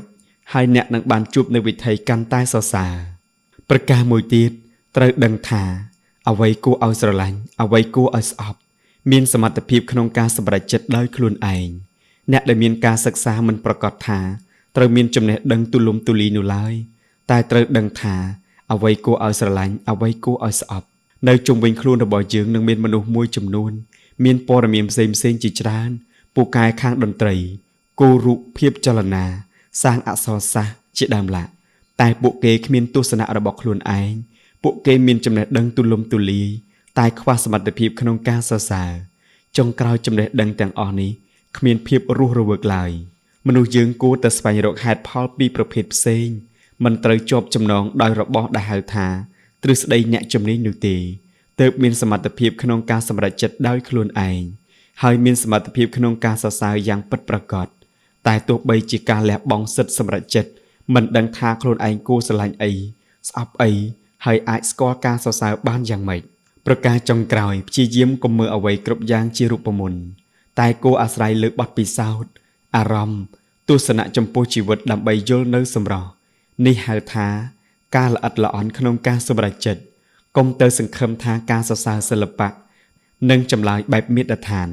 និងកុំសង្ឃឹមថានឹងមានលក្ខណៈពិតប្រាកដក្នុងការយល់ការងារសិល្បៈអ្នកនិពន្ធនិងអ្នកអានរួមគ្នាសាងស្នាដៃតែវិធីសាស្ត្រច្នៃប្រឌិតនេះអ្នកដែលសម្រេចចិត្តចុងក្រោយគឺអ្នកអានគំនិតបុរាណដែលនិយាយថាអាស្រ័យអ្វីនិយាយអ្វីឆ្លុះបញ្ចាំងអ្វីនិងកោតសរសើរអ្វីគួរលះបង់ទៅបានហើយអ្នកត្រូវតែស្វែងយល់ការសរសើររឿងផ្សេងដោយខ្លួនឯងត្រូវស្វែងយល់ដោយសួរថាហេតុអ្វីការសរសើរសម្រស់គឺជាការច្នៃប្រឌិតម្ដងហើយម្ដងទៀតហើយមូលដ្ឋានគ្រឹះនៃការច្នៃប្រឌិតនេះគឺសម្រស់ជាបទពិសោធន៍អារម្មណ៍និងទស្សនៈចំពោះជីវិតរបស់អ្នកផ្ទាល់ពេលខ្ញុំបដូរយោបល់ជាមួយនឹងវីហុងនិងមីកាតាម SMN រឿងសរសើរសម្រស់សុកវីហុងក៏បានសួរខ្ញុំថាចូលចិត្តភាពយន្តរបស់អាំងលីនៅក្នុងរឿងមួយនោះទេខ្ញុំប្រាប់តាមត្រង់ថាមិនចូលចិត្តនោះទេតែមីកាប្រាប់ថារឿងនេះបានទទួលរង្វាន់ហើយសួរខ្ញុំថាហេតុអ្វីមិនចូលចិត្តវីហុងថែមទាំងនិយាយថាខ្ញុំមិនចេះសរសើរសម្រស់នោះទេយើង3នាក់និយាយរឿងនេះមិនតិចជាង2ម៉ោងនោះទេនៅទីបំផុតក៏សរុបថាមិនចូលចិត្តមានន័យដល់ការសម្រេចចិត្តល្អឬអាក្រក់មិនមែនមានន័យថាគ្មានសមត្ថភាពក្នុងការសរសើរនោះឡើយមនុស្សយើងវាយតម្លៃអ្វីមិនដូចគ្នាទេសូម្បីតែរបស់ដែលមនុស្សទាំងអស់គ្នាយល់ថាស្រស់ស្អាតសំខាន់ស្ថិតនៅលើថាអ្នកអាចស្នើយោបល់របស់អ្នកឯងចេញមកបានឬអត់មនុស្សដែលមានសមត្ថភាពក្នុងការសរសើរមានន័យថាចូលចិត្តពិចារណារឿងរ៉ាវក្នុងជីវិតការងារហើយតែងតែរកផ្លូវអត្ថាធិប្បាយនិងស្វែងរកចម្លើយជានិច្ចផងដែរហើយមានគំនិតខ្លួនឯងតាក់ទងទៅនឹងរូបគំនូរភាពយន្តអក្សរសាស្ត្រតន្ត្រីជាដើមឡាក់ហើយមិនដោះស្រាយបញ្ហាតាមគំនិតយោបល់របស់អ្នកដទៃគេដឹងច្បាស់ថាខ្លួនឯងចូលចិត្តអ្វីមិនចូលចិត្តអ្វីហេតុអ្វីបានជាចូលចិត្តហើយពេលទំនេរគេតែងតែមានការងារកំសាន្តវឹកហាត់ការចាប់អារម្មណ៍លើកម្រិតការសរសើរចំពោះការងារសិល្បៈព្រោះសម្រស់ស្ថិតនៅគ្រប់ទីកន្លែងសម្រស់ធ្វើបានគ្រប់យ៉ាងដូច្នេះនៅក្នុងជីវិតយើងត្រូវមានរបស់ដែលយើងស្វែងរកនិងស្រឡាញ់សរុបសេចក្តីទៅមុនពេលអាយុ35ឆ្នាំបើអ្នកមានសមត្ថភាពក្នុងការសរសើរចេះប្រើក្រសែភ្នែកសរសើរហើយប្រើជីវិតដោយភាពព្យាយាមស្វះស្វែងទៅលើលោកនេះអ្នករមែងអាចរក្សាសភាពចិត្តទាំងផ្នែកការងារនិងការរស់នៅឲ្យគង់វង្សបានយូរអង្វែងហើយនោះគឺជាការរួមចំណែកដើម្បីធ្វើការបង្កើតនៅសេចក្តីសុខមិនឲ្យកើតមានឡើងនៅគំនិតអវិជ្ជមានរឿងដែលគួរឲ្យចាប់អារម្មណ៍មានតិចណាស់ធ្វើការក៏មិនកើតរស់នៅក៏គ្មានក្តីសុខព្រោះគំនិតទាំងនេះនឹងបង្អាក់ដំណើរឆ្ពោះទៅរកភាពជោគជ័យរបស់អ្នកចំណុចធំទី13សមត្ថភាពក្នុងការរីកចម្រើនសង្គមរីកចម្រើនទៅមុខដោយគ្មានឈប់ឈរមនុស្សក៏ត្រូវរីកចម្រើនទៅតាមនោះដែរក្នុងការរីកចម្រើនត្រូវតែស្វែងយល់ហើយមុនពេលអាយុ35ឆ្នាំអ្នកត្រូវស្វែងយល់គ្រប់ពេលវេលាធ្វើឲ្យខ្លួនឯងរីកចម្រើនទើបអាចរីកចម្រើនទាន់សម័យទើបមិនស្វែងរកផ្លូវរីកចម្រើនមិនអាចចូលទៅក្នុងសង្គមថ្មីបាននោះទេខ្លាយជាមនុស្សក្រៅសង្គមប្រកាសហើយការរីកចម្រើនមិនមែនជារឿងផ្ដេសផ្ដាស់នោះទេតែជាអត្ថន័យពិតបើទិសដៅការរីកចម្រើនត្រឹមត្រូវតែងតែឈានទៅរកភាពជោគជ័យបានដោយពិតប្រាកដសម័យនេះគឺជាសម័យសេដ្ឋកិច្ចត្រូវការចំណេះដឹងនិងសម័យសេដ្ឋកិច្ចអ៊ីនធឺណិតចំណេះដឹងខ្លាយជាដើមទុនដ៏សំខាន់នៃការរីកចម្រើនខាងសេដ្ឋកិច្ចនិងការប្រណាំងប្រជែងចំណែកពិភពអ៊ីនធឺណិតបានប្តូរគោលការណ៍ទីផ្សារថ្មីដែលសង្គមរីកចម្រើនទៅមុខឥតឈប់ឈរមនុស្សក៏ត្រូវរីកចម្រើនទៅតាមសង្គមដែរមុនអាយុ35ឆ្នាំអ្នកត្រូវស្វែងយល់គ្រប់ពេលវេលាដើម្បីធ្វើឲ្យខ្លួនឯងរីកចម្រើនទើបអាចឈានទៅមុខទាន់សម័យបើមិនស្វែងរកផ្លូវរីកចម្រើនមិនអាចចូលជាសង្គមថ្មីបានទេ ហើយคล้ายទៅជាមនុស្សក្រៅសង្គមទៀតប្រកាសហើយការរីកចម្រើនមិនមែនជារឿងផ្ដេសផ្ដាស់ដែលនិយាយគ្នាទូទៅទេតែជាអត្តន័យពិតប្រាកដពិតជាក់បើទិសដៅនៃការរីកចម្រើនត្រឹមត្រូវតែងតែឈានទៅរកភាពជោគជ័យបានដោយងាយសមត្ថភាពក្នុងការរីកចម្រើនបើនិយាយឲ្យងាយគឺត្រូវមានគ្រឹះសមត្ថភាពប្រណាំងប្រជែងមានសមត្ថភាពច្នៃប្រឌិតថ្មីៗដោយខ្លួនឯងហើយមានសមត្ថភាពអភិវឌ្ឍជាបន្តបន្ទាប់ទាំងអស់នេះមានមូលដ្ឋានគ្រឹះក្នុងការស្វែងយល់សមត្ថភាពក្នុងការស្វែងយល់កំណត់ភាពជោគជ័យនៅក្នុងការស្វែងយល់សង្គមពេលនេះពិចារណាថាអ្នកអាចស្វែងរកបានលឿនជាងគូប្រជែងទេមិនថាអ្នកធ្លាប់ទទួលបានជោគជ័យពីមុនមកឬក៏អត់នោះទេកាលពីមុនអ្នកធ្លាប់ទទួលបានជោគជ័យហើយឈប់ស្វែងយល់ក៏មានន័យថាឈប់រីកចម្រើនតាមមិនទាន់សម័យដោយហេតុនេះទើបអ្នកត្រូវស្វែងយល់ឲ្យបានឆាប់រហ័សហើយត្រូវស្វែងយល់អស់មួយជីវិតទើបរីកចម្រើនហើយមានប្រៀបខាងការងារសង្គមការរីកចម្រើនជានិច្ចចាប់តាំងពីវ៉ាងជៀងមីងអ្នកកីឡាបេសបតជនជាតិតៃវ៉ាន់បានសាងកេរ្តិ៍ឈ្មោះនៅអាមេរិកមកជនជាតិតៃវ៉ាន់ក៏ងាកមកចាប់អារម្មណ៍កីឡាបេសបតច្រើនឡើងហើយអ្នកទាំងអស់នោះក៏ចេះមើលកីឡាបេសបតនេះក៏ដឹងថាគឺជាការដាក់បន្ទុកដ៏ល្អបំផុតដែលគួរឲ្យរំភើបមិនខុសពីការដាក់បន្ទុកមុននោះទេក្នុងកីឡាករ Stateball មនុស្សទាំងឡាយចាំមើលការដាក់បន្ទុកប៉ុន្តែក៏ដឹងថាការដាក់បន្ទុកគឺជាកត្តាសំខាន់ដែលនិយាយអំពីការដែលពេញចិត្តឬក៏មិនពេញចិត្តដោយហេតុនេះទើបរ៉ាមសារ៉ាន់ទីប្រឹក្សាផ្នែកជំនួយជនជាតិឥណ្ឌាពោលនៅក្នុង Excution សៀវភៅលក់ដាច់ពេញពិភពលោកតាក់ទងទៅនឹងគំនិតខុសនៅពេលដែលមុខជំនួយស្វែងរកការរីកចម្រើនពីកម្រៃថាមុខជំនួយជាច្រើនចង់ឲ្យមានការរីកចម្រើនផ្នែកផលចំណេញតែការសង្ឃឹមចង់សាងថ្វីដៃយ៉ាងលឿនដោយគិតស្រាវជ្រាវរករបស់ដែលថ្មីបង្កើតប្រព័ន្ធធ្វើជំនួយថ្មីឬក៏មានលៀបធំតែក៏ត្រូវខកបំណងដែរការសុទ្ធមិនត្រូវបាល់តាមពិតជាការកែសម្រួលវិធីសាស្ត្រផលិតបំពេញតាមតម្រូវការអតិថិជនហើយបង្កើតវប្បធម៌ច្នៃប្រឌិតរីកចម្រើនទៅមុខធ្វើឲ្យជំនួយរបស់យើងកាន់តែរីកចម្រើនជានិច្ចតែស៊ីងអ៊ីអ្នកបង្កើតវ៉ាងគ្រុបដោយដៃទទេព្យាយាមឲ្យជំនួយរីកចម្រើនទៅមុខដោយរៀបចំផែនការក្នុងរយៈពេល30ឆ្នាំបង្កើតផលិតផលថ្មី30យីហោបើកហាងចំនួន 10000 ហាងដើម្បីឲ្យជំនួយអាចរីកចម្រើនបានយ៉ាងមានប្រសិទ្ធភាពទុកជាគំនូរដ៏ល្អបំផុតក្នុងពេលជាមួយគ្នាការរីកចម្រើនរបស់មនុស្សយើងបើស្វែងរកហួសប្រមាណរីកចម្រើនលឿនជ្រុលតែងតែកើតបញ្ហាឡើងបានមានតែឈានជើងទៅមុខម្ដងបន្តិចដោយការស្វាហាប់និងរឹងមាំ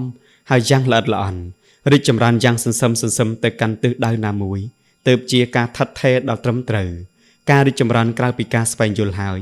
ត្រូវមានការគ្រប់គ្រងខ្លួនឯងមានភាពជឿជាក់លើខ្លួនឯងហើយយកចិត្តទុកដាក់ចំពោះការស្វែងយល់ការរីកចម្រើនមានមូលដ្ឋានគ្រឹះពីការគ្រប់គ្រងខ្លួនឯងការគ្រប់គ្រងខ្លួនឯងមានន័យដល់ការគ្រប់គ្រងគំនិតអារម្មណ៍និងទង្វើរបស់ខ្លួនឯងបានទាំងអស់ហើយមនុស្សដែលខ្វះសមត្ថភាពគ្រប់គ្រងខ្លួនឯងមិនអាចសម្រេចគោលដៅដែលខ្លួនបានកំណត់ធ្វើអ្វីតាមអារម្មណ៍ចាប់ចំណុចមិនពិតប្រាកដពេញចិត្តក៏ធ្វើមិនពេញចិត្តក៏ឈប់ធ្វើផងមិនធ្វើផងគ្មានគោលដៅនិងគ្មានភាពអត់ធ្មត់ពេលជួបរបស់តាក់ទាញចិត្តរបស់ដែលប្រកាន់ខ្ជាប់បានច្រើនបំផុតគឺខ្លួនឯងទើបសមត្ថភាពគ្រប់គ្រងខ្លួនឯងជាអាវុធដែលមានថាមពលក្នុងការទប់ស្កាត់របស់តាក់ទាញចិត្តធ្វើឲ្យឆ្លងផុតអំពីសភាពទន់ខ្សោយបរាជ័យត្រឡប់មកគ្រប់គ្រងខ្លួនឯងឲ្យបានម្ដងទៀតកំណត់ជីវិតខ្លួនឯងបានម្ដងទៀតការគ្រប់គ្រងខ្លួនឯងចំពោះការស្វែងយល់និងការរីកចម្រើនសំខាន់ខ្លាំងណាស់ធ្វើឲ្យយើងអាចឈរជើងបានយ៉ាងរឹងមាំហើយយកឈ្នះឧបសគ្គផ្សេងបានមានជំនឿចិត្តលើខ្លួនឯងឲ្យរឹងមាំឈានទៅរកក្តីស្រមៃការជឿជាក់ទៅលើខ្លួនឯងគឺជាអ្វីនិយាយឲ្យងាយស្រួលគឺសភាពចិត្តដែលជឿថាខ្លួនអាចធ្វើអ្វីមួយបានភាពជឿជាក់លើខ្លួនឯងគឺជាអារម្មណ៍ខាងក្នុងដែលបង្ហាញអំពីតម្លៃរបស់ខ្លួនឯងយល់ពីខ្លួនឯងយ៉ាងច្បាស់លាស់ហើយមនុស្សដែលមានជំនឿចិត្តលើខ្លួនឯងខ្ពស់នឹងប្រកាន់ខ្ជាប់នៅជំនឿចិត្តរបស់ខ្លួនឯងខំពុះពៀទៅកាន់គោលដៅដោយមិនរាថយខាងការទំនាក់ទំនងជាមួយនឹងអ្នកដទៃនិងបង្ហាញភាពម្ចាស់ការលើខ្លួនឯងចេញមកយ៉ាងរឹងប៉ឹងពេលបរាជ័យមិនលះបង់ជំនឿចិត្តរបស់ខ្លួនឯងភាពជឿជាក់លើខ្លួនឯងជាគន្លឹះទៅរកភាពជោគជ័យដូច្នេះពេលដែលមានភាពជឿជាក់លើខ្លួនឯងតែងតែស្វែងយល់សម្រេចបាននៅពាក់កណ្ដាលទៅហើយតែក្នុងជីវិតពិតភាពជឿជាក់របស់មនុស្សយើងតែងតែត្រូវបំផ្លាញគ្រប់ពេលវេលាទើបយើងចាំបាច់ត្រូវទៅយកចិត្តទុកដាក់ទៅលើភាពជឿជាក់លើខ្លួនឯងជានិច្ចបើយើងគិតថាខ្លួនឯងមានតែកំហុសឆ្គងគិតថាខ្លួនឯងល្ងងគិតថាខ្លួនឯងមានសំណាងអាក្រក់ជានិច្ចឬគិតថាខ្លួនឯងមិនព្យាយាមគ្រប់គ្រាន់ព្រោះមកពីយើងមើលស្រាលខ្លួនឯង ហើយផ្ដល់ផលឲ្យយើងដោយភាពបរាជ័យការមើលស្រាលខ្លួនឯងបានធ្វើឲ្យយើងធ្លាក់ចុះមិនអាចប្រៀបទៅនឹងការព្រមទទួលខ្លួនឯងដែលធ្វើឲ្យយើងអស្ចារ្យនិងខ្ពង់ខ្ពស់បានបើយើងវាយតម្លៃខ្លួនឯងថាអស្ចារ្យខ្ពង់ខ្ពស់យើងតែងតែប្រមូលកម្លាំងនៅក្នុងខ្លួនទាំងអស់ចេញមកជំរុញក្តីស្រមៃខ្លាចជាការពិតព្រោះកម្លាំងនេះនឹងឆ្ពោះតាមគំនិតរបស់យើងភាពជឿជាក់នៅលើខ្លួនឯងនិងលើទឹកចិត្តភាពក្លាហានប្រមូលសក្តានុពលរបស់មនុស្សម្នាក់ឲ្យបង្ហាញចេញមកពេលមានភាពជឿជាក់ខ្លាំងតែងតែធ្វើឲ្យឱកាសជួបនូវភាពជោគជ័យក៏មានច្រើនទៅតាមនោះដែរចំណាប់អារម្មណ៍ជួយជំរុញភាពខំប្រឹងស្ទុះស្ទាចំណាប់អារម្មណ៍ជារឿងអស្ចារ្យម្យ៉ាងចំណាប់អារម្មណ៍ជាការព្យាយាមធ្វើឲ្យយល់ចំពោះឬកិច្ចការអ្វីមួយចំណាប់អារម្មណ៍ធ្វើឲ្យយើងមានសមាធិរីករាយឬខំប្រឹងស្ទុះស្ទាចំណាប់អារម្មណ៍មានប្រយោជន៍ចំពោះការស្វែងយល់និងទង្វើជាច្រើនធ្វើឲ្យមានប្រសិទ្ធភាពក្នុងការធ្វើការកើនឡើងពេលមានចំណាប់អារម្មណ៍ចំពោះការស្វែងយល់តែងតែមានភាពខិតខំប្រឹងប្រែងស្ទុះស្ទាចំពោះការស្វែងយល់ធ្វើឲ្យឧស្សាហ៍ធ្វើឲ្យរៀនបានល្អធ្វើឲ្យទទួលបានអារម្មណ៍ល្អក្នុងពេលបំពេញការងារហ៊ានពុះពៀចំពោះឧបសគ្គចូលជីរ៉ាត់កម្ពុជាអ្នកទីផ្សារលំដាប់ពិភពលោកឆ្លងកាត់ការពុះពៀរបស់ខ្លួនច្រើនណាស់ទើបមានភាពជោគជ័យដោយសពថ្ងៃនេះគាត់គឺជាជនជាតិអាមេរិកកើតក្នុងត្រកូលអ្នកក្រនៅឆ្នាំ1929ពេលដែលគាត់ធំឡើងរកវិធីចិញ្ចឹមជីវិតគ្រប់បែបយ៉ាងដូចជាធ្លាប់ជូតស្បែកជើងលក់កាសែតលាងចានដឹកអីវ៉ាន់ធ្វើកម្មករអ្នកម៉ៅការសំណង់ជាដើមឡាអាចនិយាយថាមុនពេលអាយុ35ឆ្នាំគាត់ជួបតែឧបសគ្គក្នុងការធ្វើការងារក៏បរាជ័យគ្រប់យ៉ាងគ្មានមិត្តភ័ក្តិមានបំណុលគ្រប់ទិសទីថែមទាំងប្រពន្ធកូនក៏លំបាកទៀតទោះបីជាគាត់ផ្លាស់ប្ដូរការងារជាង40ដងតែក៏ធ្វើអ្វីមិនបានសម្រេចម្ដងណានោះទេទីបំផុតទើបលក់ឡានចោលហើយចាប់ផ្ដើមប្រកបរបរលក់ដូរពេលចាប់ផ្ដើមគាត់មិនមានទម្លាប់ក្នុងការងារលក់ដូរនោះទេតែគាត់តែងតែគិតជានិច្ចថាបើគិតថាខ្លួនឯងទៅរួចប្រកាសជាទៅរួចហើយពាក្យនេះក៏បានคล้ายទៅជាការគិតប្រឆាំងនឹងចិត្តរបស់គាត់ដោយក្លាហានជឿថាខ្លួនគាត់ប្រកាសជាអាចធ្វើបាននោះហើយធ្វើឲ្យគាត់ឈានទៅមុខមួយជំហានហើយរាល់លើកដែលគាត់ទៅរកអតិថិជនគាត់តែងតែហុចនាមប័ណ្ណយ៉ាងគោរពប្រើគ្រប់ឱកាសឲ្យតែលក់បានមិនថាតាមផ្លូវឬក៏ក្នុងហាងនោះឡើយដោយការព្យាយាមមិនរញរាមិនមើលស្រាលខ្លួនឯងហើយជឿថាខ្លួនឯងប្រកាសជាធ្វើបានក្នុងរយៈពេលតែ3ឆ្នាំគាត់ក៏អាចធ្វើស្ថិតិកំពូលអ្នកលក់បានខ្ពស់បំផុតហើយបានទទួលការកោតសរសើរថាជាកំពូលអ្នកទីផ្សារលំដាប់ពិភពលោកមានភាពខំប្រឹងស្ទុះស្ទាជានិច្ច Albert Hubbard អ្នកប្រាជ្ញជនជាតិអាមេរិកបានពោលពីការខិតខំប្រឹងប្រែងស្ទុះស្ទាថាពិភពលោកយល់ព្រមប្រគល់មេដៃមាសដល់ភាពខំប្រឹងស្ទុះស្ទាភាពខំប្រឹងស្ទុះស្ទាគឺអ្វីអត្ថន័យទី1គឺការខំប្រឹងធ្វើរឿងអ្វីដែលគួរធ្វើអត្ថន័យទី2គឺពេលអ្នកណាប្រាប់ថាគួរធ្វើអ្វីក៏ប្រញាប់ធ្វើភ្លាមអត្ថន័យទី3គឺពេលដែលជំរុញទើបធ្វើពេលដែលមានមនុស្សបែបនេះតែងតែធ្វើការធ្ងន់ធ្ងរអស់មួយជីវិតហើយតែងតែរអ៊ូថាខ្លួនឯងមានសំណាងមិនល្អចុងក្រោយបំផុតគឺមិនជឿរឿងដែលខ្លួនឯងគួរធ្វើទោះបីជាមានមនុស្សប្រាប់ថាគួរតែធ្វើក៏ធ្វើដោយមិនការពេញចិត្តមិនព្រមធ្វើមនុស្សប្រភេទនេះតែងតែអត់ការងារធ្វើទើបត្រូវគេមើលស្រាលលើកលែងតែគ្រួសារមានជីវភាពធូរធារភាពខិតខំប្រឹងប្រែងស្ទុះស្ទាជាសកម្មភាពក្នុងការរស់នៅហើយក៏ជាវិធីសាស្ត្រក្នុងការធ្វើការភាពខំប្រឹងស្ទុះស្ទាតែងតែមានន័យដល់ការយល់ពីខ្លួនឯងច្បាស់ទប់ទល់ទៅនឹងបរិយាកាសជុំវិញខ្លួនបានល្អមានភាពជឿជាក់និងមានសង្ឃឹមចំពោះវិថីជីវិតនៅកន្លែងធ្វើការយើងតែងតែឃើញមនុស្សដែលខិតខំប្រឹងប្រែងស្ទុះស្ទាធ្វើការងារយ៉ាងប្រញាប់ប្រញាល់សួរនាំមិត្តរួមការងារយ៉ាងមមាញឹកហើយមើលពិភពលោកក្នុងបំណងល្អមនុស្សម្នាក់នឹងរកវិធីដោះស្រាយបញ្ហាពេលមានឧបសគ្គតែងតែរកផ្លូវដោះស្រាយបានជានិច្ចដែលសំខាន់តែងតែជាទីស្រឡាញ់រាប់អានរបស់មិត្តរួមការងារទោះបីធ្វើការហត់ពេញមួយថ្ងៃតែក៏មានសេចក្តីសុខចំពោះការងារផងដែរយើងត្រូវស្វែងរកភាពរីកចម្រើនឲ្យបានជាទម្លាប់ពេលហាត់ខ្លាយជាទម្លាប់ហើយក៏រីកចម្រើនទៅជារឿយព្រោះមានចិត្តដែលស្វែងរកភាពរីកចម្រើនទោះជាពេលនេះគ្មានសមត្ថភាពសំខាន់ក៏នៅតែឈានទៅមុខយ៉ាងរឹងមាំតែបើមិនស្វែងរកការរីកចម្រើនតែងតែដើរមិនទាន់សម័យហើយមនុស្សដែលស្វែងយល់ជានិច្ចមានសមត្ថភាពគ្រប់គ្រងខ្លួនឯងមានភាពជឿជាក់លើខ្លួនឯងតែងតែសាងស្នាដៃបានល្អជាងមនុស្សដែលមានតែសមត្ថភាពច្រើនមុនពេលអាយុ35ឆ្នាំគួរវឹកហាត់ខ្លួនឯងឲ្យជាមនុស្សដែលស្វែងរកការរីកចម្រើននិងមានសមត្ថភាពក្នុងការរីកចម្រើន នឹងធ្វើឲ្យអ្នកជួបនៅភាពជោគជ័យបានដោយងាយ